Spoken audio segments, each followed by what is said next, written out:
ଆଉ ଓଡ଼ିଆ ଲୋକ ଜାଣିନାହାନ୍ତି ଏଇ ଓଡ଼ିଆ ଭାଷାକୁ ନିଜେ ନବୀନବ ଓଡ଼ିଆ କହିପାରୁଛନ୍ତି କ୍ଲିଅର।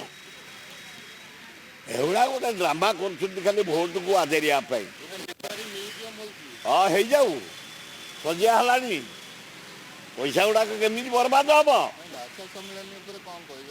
ଭାଷା ସମ୍ମିଳନୀ ହଉ କିନ୍ତୁ ଯେଉଁ ଓଡ଼ିଆକୁ ଆଣ୍ଠେଇବେନି ବସିଛନ୍ତି ଏ ଓଡ଼ିଆକୁ କ୍ଲିଅର କରି ଯେତେ ଆଇଏସ୍ ଅଛନ୍ତି ଆଗ ଡାକିଲ ଡାକ ବର୍ଣ୍ଣବୋଧ ବହି ଆଗ ପଢ଼ନ୍ତୁ ସେ ତାର ମାନେ କ'ଣ କୁହନ୍ତୁ। ଆଉ ଏ ଅ ଆ ଇ ଉ ଦେଖେଇବା ଆମକୁ ଏ ପ୍ରହସନ ବନ୍ଦ କର। ଓଡ଼ିଆ ଲୋକେ ସବୁ ଜାଣିଛନ୍ତି ଓଡ଼ିଆର ସ୍ୱାଭିମାନ ଅଛି। ଓଡ଼ିଆକୁ ତମେ ଅ ଆ ଶିଖାଉନି।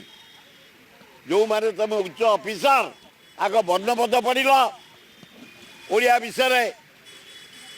ଏଗୁଡ଼ାକ ଧୂଆଁ ବାଣ ମାରନି। ଓଡ଼ିଆ ସବୁବେଳେ ବଢ଼ିଆ ପୁରା ବଢ଼ିଆ ଓଡ଼ିଆ ସ୍ୱାଭିମାନ ଓଡ଼ିଆ ଚମତ୍କାର ବଢ଼ିଆ। ଓଡିଆ ଲେଖା ହେବାକୁ ଥିଲା କାହିଁ କ'ଣ ଲେଖା ଲେଖିବେ